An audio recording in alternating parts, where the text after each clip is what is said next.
Ipinaliwanag ni Rory ang lahat sa kanya at isang flashback ang nagpapakita na ilang taon na ang nakalilipas, isang batang Senko sa edad na 11 ang nagtaka ng malakas kung bakit tila sinusundan siya ng buwan saan man siya magpunta. Pabirong sumagot ang kanyang ama na si Ishigami na marahil ay may gusto sa kanya ang buwan ngunit binaliwala ni Senko ang ideyang iyon sa kanyang karaniwang prangka na paraan. Pagkatapos ay itinuro ni Ishigami na ang buwan ay napakalayo sa mundo at ito ang nagtulak sa kanya upang pagnilayan kung paano ang kanyang sariling pangarap ay tila malayo at hindi maabot. Nabunyag na minsan ay sinubukan ni Ishigami na maging isang astronaut ngunit bumagsak siya sa clothed swimming test na kinakailangan para sa programa ng pagsasanay. Ang pagkabigong ito ay labis na ikinadismaya niya ngunit ito ang naging punto ng pagbabago para kay Senko na agad na nagpa siya na maghangad ng kalawakan. Kinabukasan sa paaralan, matapang niyang ipinahayag ang kanyang layunin sa harap ng mga kaklase at guro, na nagpatawa sa kanila. Ngunit sineryoso niya ito at nagsimulang gumawa ng mga rocket sa tulong ni Taiju.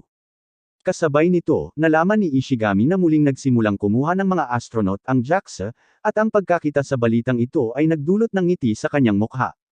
Noong nasa paaralan pa lamang, ninakaw ni Senko at Taiju ang isang modelo ng katawan ng tao mula sa laboratorio at ginamit ito sa mga eksperimento sa bahay ni Senko.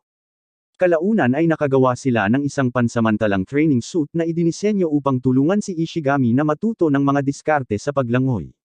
Nang isuot ni Ishigami ang suit, itinulak siya ni Senko sa isang pool at inactivate ang suit, na nagdulot ng banayad na electric shock na pumipilit sa kanyang mga kalamnan na umangkop sa mga galaw ng paglangoy.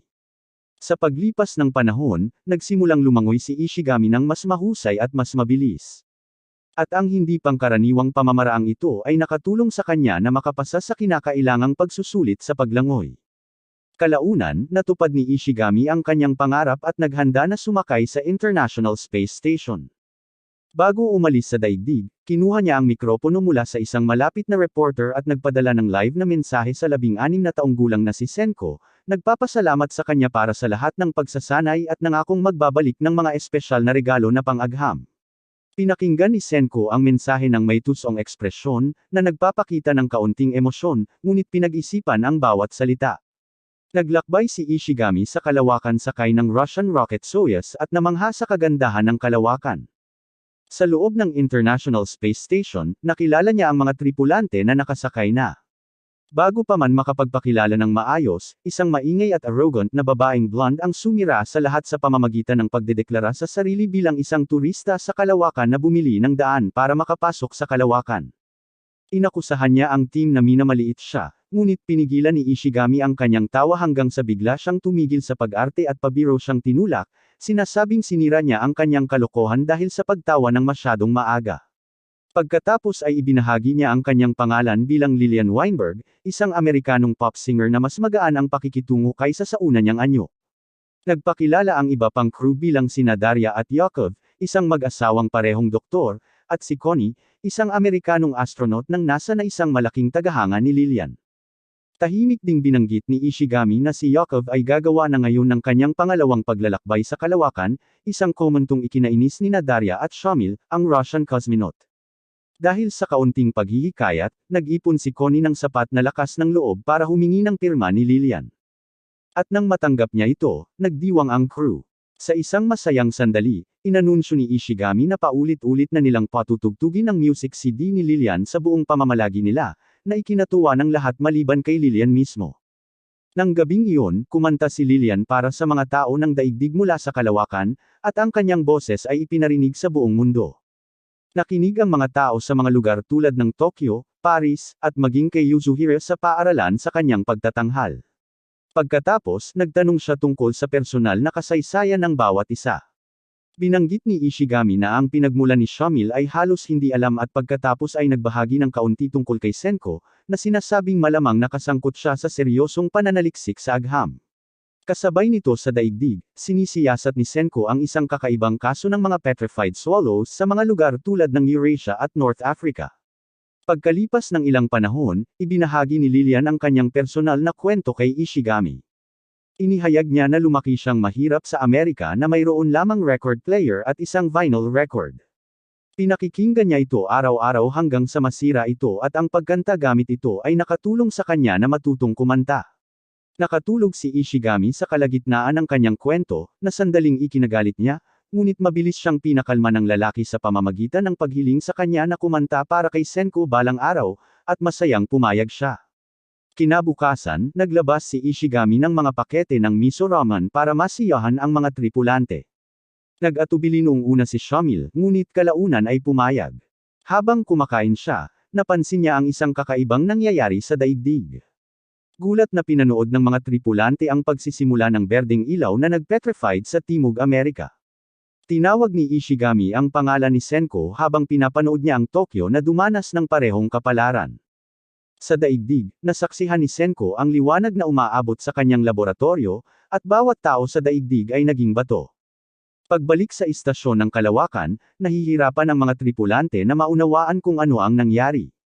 Ngunit nagawa ni Ishigami na ma-access ang internet, ngunit natagpuan ang bawat lugar na ganap na inabandona, kaya hinanap nila sa mga feed ng security camera at kinumpirma na ang lahat ng sangkatauhan ay na-petrified. Nang mapagtanto na sila lamang ang mga nakaligtas, sinubukan ni Yakov na panatilihing kalmado ang koponan. Gayunpaman, gumawa si Ishigami ng isang matapang na desisyon. Ipinahayag niya na babalik siya sa daigdig laban sa mga posibilidad upang makatulong na muling itayo ang buhay. Sina Senko at Ishigami ay parehong tumugon sa petrification ng daigdig sa kanilang sariling paraan. Habang si Senko, kahit na nakulong sa bato, ay patuloy na nagbibilang sa kanyang isipan upang subaybayan ang oras ng tumpak, at ito ay nagbigay daan sa kanya upang maalala ang eksaktong sandali ng nilamon ng mahiwagang liwanag ang mundo. Sa kabilang banda, si Ishigami na lumulutang sa itaas ng daigdig sa International Space Station ay malapit na pinagmasdan ang kakaibang liwanag at dinagtagal ay natukoy na ito ay nagmula sa rehiyon ng Timog Amerika. Sa kabila ng matinding pagtutol mula sa iba, naghanda si Ishigami na bumalik sa daigdig at sinuntok pa siya ni Shamil sa tiyan sa pagtatangkang pigilan siya. Ngunit nanatili siyang matatag sa kanyang desisyon. Kaya't mga 6 na oras matapos gawing bato ng liwanag ang mundo, lumapag ang mga unang miyembro ng tripulante sa karagatang Pasipiko. Ngunit nang tumama ang kanilang capsule sa tubig na malayo sa kanilang nilalayong lokasyon, ito ay nabaligtad. Dahil alam niyang ilang oras na lamang ang natitirang oxygen sa mga astronaut, nagpasya si Ishigami na iligtas sila. At kasabay nito, tulad ni Senko, sinimulan din ni Ishigami ang pagsubaybay sa oras upang balang araw, kung posible ang pag-alis ng pagka-petrified, magigising si Senko sa tamang panahon. Sa loob ng capsule, nagsimulang magpanik ang 3 astronaut habang bumababa ang antas ng oxygen. Ngunit sa gitna ng kanilang takot, nagsimulang kumanta ng mahina si Lilian. Hindi inaasahan ang kanta at si Shamil ay tumugon ng may pagkadismaya. Ngunit napagtanto niya kung ano talaga ang nangyayari nang maabot sila ni Ishigami gamit ang isang bangkang desagwan at ngayon ay hinihila na sila palabas ng nabaligtad na capsule. Kalaunan, matapos silang madala sa ligtas na lugar, inakay niya sila sa isang maliit at tahimik na isla kung saan naghihintay na ang natitirang mga tripulante. Di nagtagal pagkakalapag, ginalugad ng grupo ang isla at natuklasan ang isang figure na tila isang nakaligtas. Gayunpaman, nang makalapit sila, napagtanto nila na ang taong ito ay na-petrified na din, na nagdulot ng pagkabigla at kalungkutan sa grupo, lalo na para kay Connie.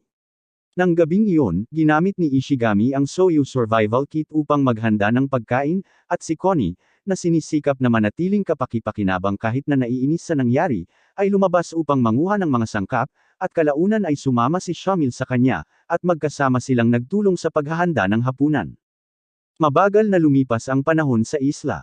At habang ang mga araw ay naging linggo, at ang mga linggo ay naging taon, isang maliit ngunit malakas na komunidad ang nagsimulang lumago. 3 taon pagkatapos ng kanilang pagdating, sina Shamil at Connie ay nagpakasal. Kaya, nagayos si Ishigami ng isang maliit na pagdiriwang kasama si Yakov na naghahanda ng mga inumin at kumakanta si Lilian. Gayunpaman, habang kumakanta, si Lilian ay napuno ng emosyon at biglang tumakbo palayo sa pagtitipon. Ngunit sinundan siya ni Ishigami at natagpuan siya malapit sa baybayin kung saan ibinahagi niya ang kanyang takot na ang lahat ng musika ng sangkatauhan ay maaaring mawala magpakailanman. Kinomfort niya ito at sinabing hanggat nabubuhay si Senko, may pag-asa pa rin para muling buuin ang lahat, kabilang ang musika at sibilisasyon. Naniniwala siyang ibabalik ng kanyang anak ang nawala. Ngunit naramdaman din niya na kakailanganin ni Senko ang mga kasama upang makamit ang pangarap na iyon. Kaya nagpasya siyang mag-iwan ng isang bagay na makabuluhan. Sa isang punto, nagkasakit si Connie ng pulmonya at unti-unting hamina at wala silang paraan upang gamutin ito at kalaunan ay namatay si Connie dahil sa sakit. Sumunod naman agad si Shamil, ngunit bago pumanaw, nagsalita ito ng may banayad ng ngiti at naalala niya kung paano niya hindi kailanman naisip na bumuo ng isang pamilya hanggang sa makilala niya si Connie at kung gaano siya kasaya simula nang pumunta sa Kalawakan.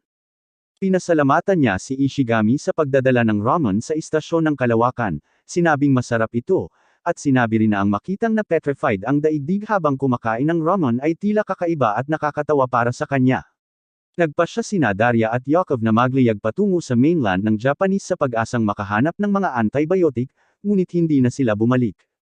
Kaya, pagkamatay ni Shamil, sina Ishigami at Lilian na lamang ang natira, at sila ang yumako ng responsibilidad sa pagpapalaki ng mga bata. Kalaunan, silang dalawa ay naupo malapit sa baybayin, at sinubukan ni Ishigami na magsulat ng mga kwento sa buhangin, ngunit nahirapan sa Ingles. Kaya, iminungkahi ni Lilian na magsulat na lang siya sa wikang Hapon, na nagsisimula na niyang matutunan. Ito ang nagbigay sa kanya ng ideya, at nagpasya siyang magsulat ng 100 kwento na puno ng mga pangunahing kaalaman tungkol sa daigdig, agham, at kaligtasan. Ang unang kwento ay nagsimula sa mga tagubilin upang mahanap si Senko sa Japan. At matapos tapusin ang lahat ng 100, hinarap niya ang isang huling kalungkutan na si Lilian ay namatay ng mapayapa sa kanyang mga bisig, na nag-iiwan sa kanya bilang ang huling nakaligtas. Pagkalipas ng libu-libong taon, si Senko ay nasa parehong nayon ng Ishigami na ngayon. At inilayo siya ni Rory sa grupo, at magkasama silang naglakad papunta sa kagubatan, kung saan ikinwento niya sa kanya ang nakatagong bahaging ito ng ika-10 kwento, isang bahaging naipasa sa mga henerasyon, ngunit itinago ng lihim hanggang ngayon. Napagtanto ni Senko na ang pagmamahal ni Chrome sa agham ay dapat na nagsimula sa mga kwentong ipinasa ng kanyang ama at naunawaan niya na tinutulungan siya ni Ishigami mula pa noong unang panahon. Pagkatapos ay dinala ni Rory si Senko sa sementeryo ng nayon at doon niya nakita ang maraming libingan at sa pinakatuktok ng burol ay naroon ang libingan ni Ishigami. Tinapos ni Rory ang pagkukwento, na inihayag na nangako si Ishigami na bibigyan si Senko ng mga kasama sa mga henerasyon. At nakita ni Senko ang isang pangitain ng kanyang ama na nakangiti at sinasabi sa kanya na magtatagumpay siya at gagawa ng isang bagay na mas mahusay kaysa sa mga nauna. Pinunasan niya ang kanyang mga luha, naglakad pabalik sa nayon, at agad na hinanap si Asagiri upang magtanong tungkol sa kanilang kaaway. At sinabi sa kanya ni Asagiri na si Tsukasa at ang kanyang hukbo ay kumikilos na, diretso sa nayon ng Ishigami. Sa pakikinig dito, nababahala sina Kohako at Chrome. Ngunit iba ang pananaw ni Senko dahil tinitingnan niya ang sandaling ito bilang perpektong pagkakataon upang ipakita kung ano talaga ang magagawa ng agham. Bumalik sina Kinro at Ginro sa kanilang posisyon sa tulay upang magbantay. At hindi nagtagal, nakakita si Kinro ng paggalaw sa mga puno at sinabihan si Ginro na bumalik at iulat ito agad. Pagkatapos ay sinabi ni Kinro na kung hindi siya makakaligtas sa laban, dapat putulin ni Ginro ang tulay upang pigilan ang kaaway, at inihanda niya ang kanyang sarili para sa labanan ng may mahinahon ngunit seryosong ekspresyon. Samantala, isang maliit na grupo ng mga kaaway ang naghihintay, nakatago sa likod ng mga palumpong, at ang kanilang pinuno ay tahimik na nakatayo sa isang kalapit na puno, pinagmamasdan ang lahat ng bagay sa ibaba. Isa sa mga lalaki ang sumugod, ngunit madali siyang napabagsak palayo ni Kinro, walang pag-aalinlangan. At nang makita ito, ang pinuno, si Hyoga, ay tumalon pababa at pumasok mismo sa labanan. Agad na napansin ni Hyoga na nahihirapan si Kinro sa kanyang paningin at sinimulang samantalahin ang kahinaang iyon. At kasabay nito, sinabi ni Asagiri kay Senko na hindi lamang si Tsukasa ang panganib na dapat nilang ikabahala dahil may isa pang lalaking nagngangalang Hyoga na kasing delikado rin. Dumating si Ginro ilang sandali at iniulat ang pag-atake. At nang magmadali silang bumalik sa tulay, nakita nila si Hyoga na sinasaksak si Kinro ng napakabilis gamit ang isang kakaibang mahabang sibat. Nahulog si Kinro sa mga tabla at nakabitin sa gilid, malubhang na sugatan, ngunit may malay pa. Tinawag niya si Ginro na sirain ang tulay, alam niyang maaaring ito na lamang ang kanilang pagkakataon para pigilan si Hyoga. At naghanda si Ginro na putulin ang mga lubod. Gayunpaman, nang inag ang kanyang mga kamay at natuklasan niyang hindi niya ito magagawa dahil ang pag-iwan sa kanyang kapatid ay mangangahulugan ng tiyak na kamatayan. Sa sandaling ito ng pagmamadali, kinuha ni Senko ang isang tubo na bakal mula kay Kaseki at mabilis itong pinuno ng huling natitirang pulver habang si Asagiri ay tumakbo papunta kay Magma at sinabihan itong maghagis ng bato ng may pinakamalakas na lakas hanggat kaya niya. Sinindihan ni Senko ang tubo upang lumikha ng ilusyon ng isang working gun barrel habang inihahagis ni Magma ang bato sa hangin at tinulungan ni Asagiri ang aksyon sa pamamagitan ng malakas na pagsigaw tungkol sa mga baril upang linlangan ang kalaban. Nakita ni Hyoga ang usok at narinig ang pagsabog mula sa tubo ni Senko. At nang mahinahong sinabi ni Senko na mayroon na silang mga baril ngayon, napagtanto ni Hyoga na maaaring natalo siya at nagpas siyang umatras. Dahil wala na ang kalaban, nagmadali silang iligtas si Kinro at nagbuhos ng antiseptiko sa kanyang mga sugat, umaasang maiiwasan ng impeksyon, at ibinalik nila siya upang gumaling. Kinabukasan, sinimulan ni Senko ang mga bagong paghahanda dahil alam niyang hindi na maloloko si Hyoga ng 2 beses at tiyak na babalik siya sa susunod na bagyo, kapag sa ulan ay magiging walang silbi ang pulver.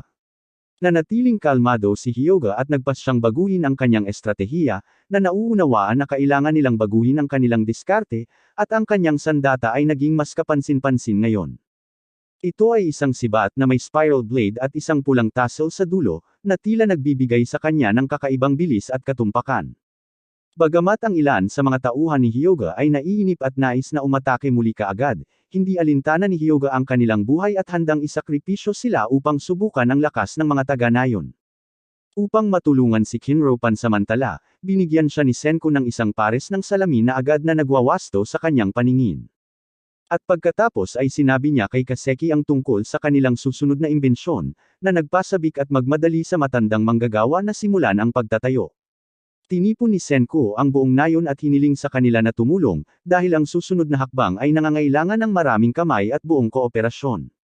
Pagkalipas ng 3 araw, nakita ni Kohaku ang mga ulap ng bagyo na paparating sa kagubatan, na nangangahulugang malapit ng umatake muli si Hyoga. Bumalik si Hyoga at ang kanyang mga tauhan sa tulay, naniniwalang hindi nagagana ang mga pekeng baril ng kalaban sa ulan, at naghanda sila para sa isang ganap na pagsalakay.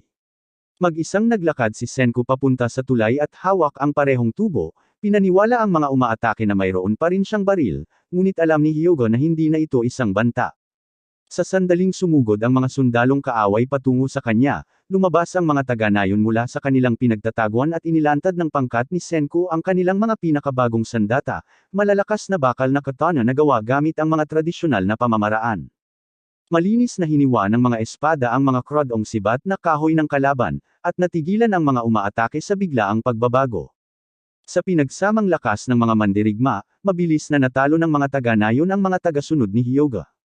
Ang mga bagong sandatang ito ay ginawa sa pamamagitan ng pagtiklop at pagpukpok ng bakal, isang proseso na nagpapalakas sa talim ng maraming beses.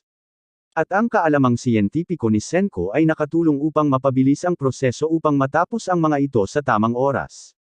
Nang makitang nasira ang kanilang mga sandata at natalo ang kanilang mga kasama, nagsimulang mawala ng gana ang mga lalaking ito na lumaban at umatras. Ngunit si Hyoga mismo ay mahinahong humakbang pasulong at nagsimulang paikutin ang kanyang natatanging sibat ng paikot-ikot, na nalilito si Magma sa mabilis na galaw at sa umaalon na pulang tassel. Ginamit niya ang butas na ito upang patumbahin ang sandata ni Magma at patuloy na tinamaan sina Kinro at Ginro ng walang tigil, na muling nagpapatunay na kahit ang pinakamalakas na mandirigma ng nayon ay hindi siya madaling mapigilan. Nang mawalan ng kontrol si Magma sa kanyang galit at sumugod ng walang ingat, naghanda si Hyoga upang tapusin ang laban, ngunit mabilis na muling nagtipon sina Kohaku at Kinro at tinulungan siyang makabangon. Tumalon si Kohaku ng mataas upang umatake mula sa itaas, ngunit biglang lumihis si Hyoga at nawalan siya ng balanse gamit ang kanyang nakalilitong mga galaw. Nang maghanda na siyang patayin siya gamit ang kanyang sibat, natanggal ang matalas na dulo. Huminto si Hyoga upang siyasatin ang sandata at napagtanto na ito ay pinakialaman at nakakita siya ng malinaw na ebidensya ng sabotahe. Nakialam na si Asagiri sa sibat noon, at salamat sa matalinong panlilinlang na ito, nabigo ang pag-atake ni Hyoga. Ipinapakita ng isang flashback na ilang araw na ang nakalilipas, sa wakas ay natagpuan ni Tsukasa ang na-petrified na katawan ni Hyoga at binuhay siyang muli, pagkatapos ay ipinaliwanag sa kanya ang kasalukuyang kalagayan ng mundo sa mga simpleng salita. Itinuring ng ilan sa mga tauhan ni Tsukasa na mahina si Hyoga, kaya iminungkahi ni Tsukasa na makipaglaban sila sa kanya, at pumayag si Hyuga na labanan ang 10 sa kanila ng sabay-sabay kung magagamit niya ang kanyang paboritong sandata. Matapos niyang talunin silang lahat ng walang kahirap-hirap, mahinahon niyang binanggit na ang tanging taong mas gugustuhin niyang iwasang makipaglaban ay si Tsukasa mismo dahil kinikilala niya ang kanyang lakas. Dinala ni Tsukasa si Hyuga sa kabilang lupain at sinabi sa kanya kung paano ang dating mundo ay dating pag-aari ng iba, na ang bawat pulgada ay pag-aari at pinaghihigpitan, ngunit ngayon ang lahat ay naging malaya muli. Pumayag si Hyuga na kapag nabuhay muli ang piling uri at nagkaroon ng akses sa mga armas, susubukan nilang muling itayo ang parehong lumang sistema, na kailangang ihinto. Ipinaliwanag ni Tsukasa na ang kanyang layunin ay bumuo ng isang bagong mundo para lamang sa mga nakababatang henerasyon at pagkatapos ay ibinahagi na kailangan niyang patayin ang isang siyentipiko na nagngangalang Senko dahil ang kanyang kaalaman ay maaaring mabilis na maibalik ang dating mundo. Sa kasalukuyan, matapos mawala ang kanyang espesyal na sibat habang nakikipaglaban sa tulay, pinuri ni Hyuga ang mga taga-nayon sa kanilang pagtutulungan, ngunit sinabing hindi napansin ni Senko ang tunay na layunin sa likod ng pang-abala. Pagkatapos ay lumingon si Senko patungo sa nayon ng Ishigami at nakita ang makapal na usok na tumataas habang nagsisimulang lumunin ng apoy ang lugar. Itinaas ni Hyuga ang kanyang kanang kamay, na nagbibigay ng signal kay Homura, na tahimik na pumasok sa nayon at nagsimula ng apoy. Sinubukan ni Kohako at Kikuyo na pigilan siya, ngunit nakatakas si Homura patawid ng tulay at mabilis na bumalik kay Hyuga nang hindi nahuli. Tumakbo ang mga taga-nayon papunta sa science shed para sa kaligtasan, ngunit muling lumitaw si Homura at nagsimula ng pangalawang apoy sa malapit. Mabilis na nagboluntaryo si Suika na kumilos bilang isang patibong at tumakbo ng mag-isa. Dahil ang layunin ni Hyuga ay mang-hostage ng isang bata at pahinain ang resistensya ng mga taga-nayon, agad na hinabol ng kanyang mga tauhan si Suika. Di nagtagal, narinig ni Senko at Kohako na tumakbo si Suika patungo sa lawa ng poison gas pababa ng bundok, at nalaman din nila na nagsimulang umihip ang hangin mula sa direksyong iyon. Nang mapagtanto ang panganib, nagmadali silang hanapin siya at dumating sa tamang oras upang hilahin siya palayo sa nakal-alasong ulap. Mabilis na umakyat si Hyuga at ang kanyang mga natitirang tauhan sa isang puno upang maiwasan ang lason at nagsimula silang magtaka kung si Senko mismo ang lumikha ng gas. Napansin ni Senko ang kanilang pagkalito at nagpas siyang umakto na parang bahagi ito ng kanyang plano, na nagpapalakas ng kanilang takot sa kanyang mga kakayahang siyentipiko. Pagkatapos ay nagsuot si Senko ng gas mask at umalis kasama sina Kohako at Suika, pabalik sa nayon ng ligtas. Gustong malaman ni Hyuga kung talagang wala na ang gas, kaya itinulak niya ang ilan sa kanyang mga tauhan mula sa puno upang subukan ito, at agad silang namatay sa sandaling madikit sila sa lupa. Mahinahon niyang pinagmasdan ang resulta at napagpasyahan na ang grupo ni Senko ay naging mapanganib dahil alam nila kung paano kontrolin ang parehong kemikal at metal. Mula sa puntong ito, naniniwala siyang dapat nilang talunin si Senko, hindi lamang sa pamamagitan ng estratehiya, kundi sa pamamagitan ng paggamit ng napakaraming bilang at isang makapangyarihang hukbo.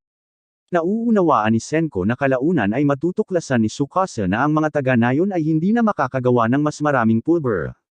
At kahit na makagawa sila ng mga baril, hindi nila magagamit ang mga ito ng epektibo ng walang mga bala.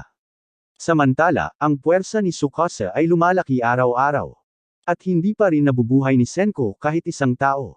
Dahil dito, nagpasya siyang dapat silang magsimula ng OpenSiba gamit ang isa sa pinakamahalagang imbensyon ng modernong panahon, ang teknolohiya ng komunikasyon, at ipinahayag niya na gagawa sila ng cellphone sa mundo ng bato. Natigilan si Asagiri sa ideya, at nalito ang mga taga-nayon dahil hindi nila alam kung ano ang isang cellphone. Matiyag ang ipinaliwanag ni Senko na ito ay isang kagamitan na nagbibigay daan sa dalawang tao na mag-usap sa isa't isa sa malalayong distansya. Inilarawan niya kung paano makakatulong ang aparatong ito sa kanila na i-coordinate ang kanilang pag-atake ng hindi nakikita at hahayaan silang umatake sa mga mahinang bahagi sa depensa ni Tsukasa. Pagkatapos ay sinimulan niyang ipakita sa lahat ang mahaba at komplikadong roadmap na haantong sa paglikha ng unang gumaganang cellphone. Kalaunan, bumalik si Hyuga kay Tsukasa at sinabi sa kanya na ang mga ulat na ibinigay kanina ni Asagiri ay mali at kinumpirma na ang mga taga-nayon ay may tunay na mga kagamitan at kaalamang siyentipiko. Dagdag pa rito na si Senko ay hindi patay, ngunit buhay pa rin at lalong nagiging mapanganib sa bawat araw na lumilipas. Sinimulan ni Senko at Asagiri na pag-isipan ang susunod na hakbang ni Tsukasa. At sa pamamagitan ng maingat na pangangatwiran, hinulaan nila ang kanyang mga iniisip ng may nakakagulat na katumpakan.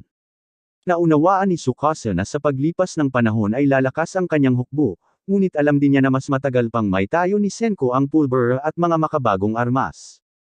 Dahil ang mga taga-nayon ngayon ay nakatira sa isang kuta na matatagpuan sa isang isla sa gitna ng isang lawa, hawak ni Senko ang kalamangan sa depensa, at mas lalong pahihirapan ng panahon ng taglamig ang mga direktang pag-atake. Samantala, kinausap ni Tsukasa si Hyoga at nagpas siyang maglagay ng mga gwardya malapit kina Taiju at Yuzuriha dahil pinaghihinalaan niya na maaaring nag-eespiya sila para kay Senko. Iniisip din niya kung ano ang mangyayari kung pipiliin ni Senko na unang umatake sa halip na maghintay.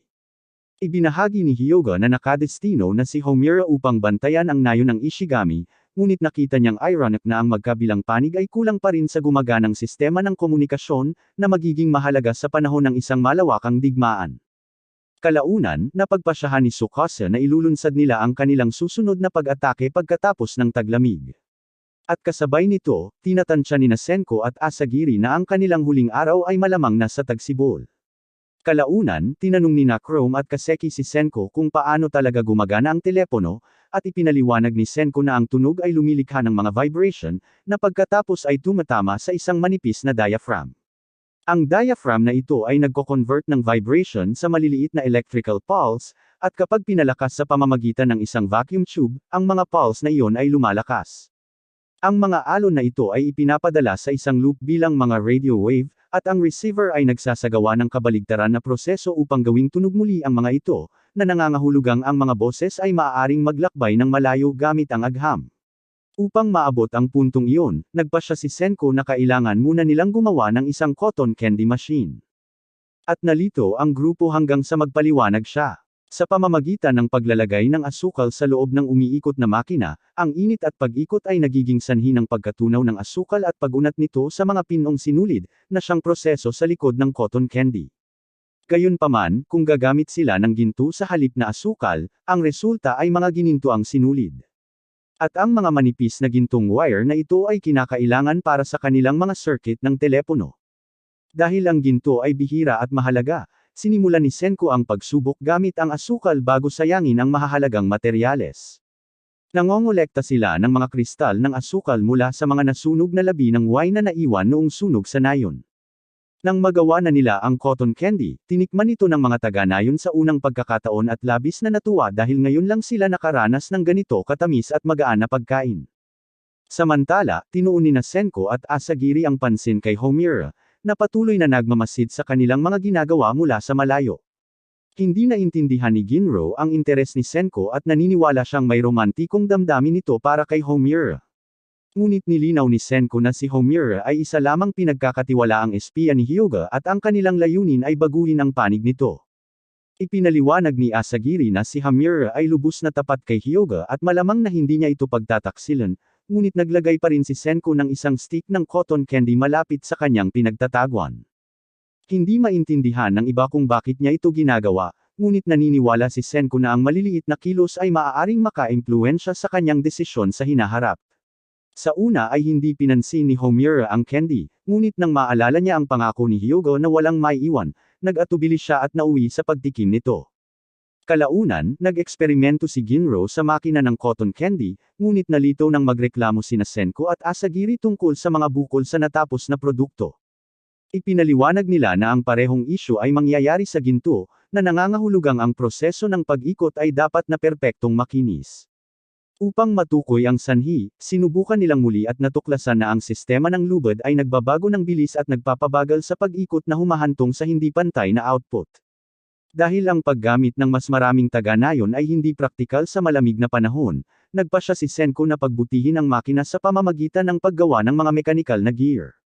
Natuklasan ni Senko na ang kalasag ni Kohako ang perpektong material para sa mekanismo ng gear, at sinimulang alalahanin ni Kakuyo kung paano niya nakuha ang kalasag at ibinigay ito sa kanyang anak na babae bilang simbolo ng pagmamalaki. Naniniwala siyang pahahalagahan ito ng kanyang anak na babae at mag-aalangan na gamitin ito. Ngunit ginulat siya ni Kohako nang agad na sumang-ayon, na sumira sa diwa ni Kakuyo. Nang may install ang bagong sistema ng gear, pinanood ito ni Ginro at ng iba pa habang gumagalaw, at biglang nakaisip si Chrome ng isang bagong ideya. Ibinahagi ni Chrome ang kanyang ideya kay Kaseki, at labis na natuwa ang manggagawa. Pagkatapos ay inihayag ni Senko na dapat nilang iunat ang gintong alambre hanggang sa bundok upang makumpleto ang pag-setup ng komunikasyon, at lahat ay nagulat sa kung gaano kahaba ang alambre. Pagkatapos ng 3 buong araw na pagsisikap, dinala ni Chrome si Senko upang tingnan kung ano ang kanyang ginagawa.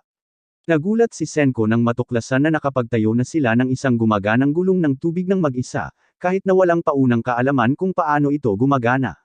Agad niyang ikinonekta ang tubo ng tubig sa kanilang generator system, at ang kombinasyong ito ay humantong sa paglikha ng isang gumaganang hydroelectric power plant.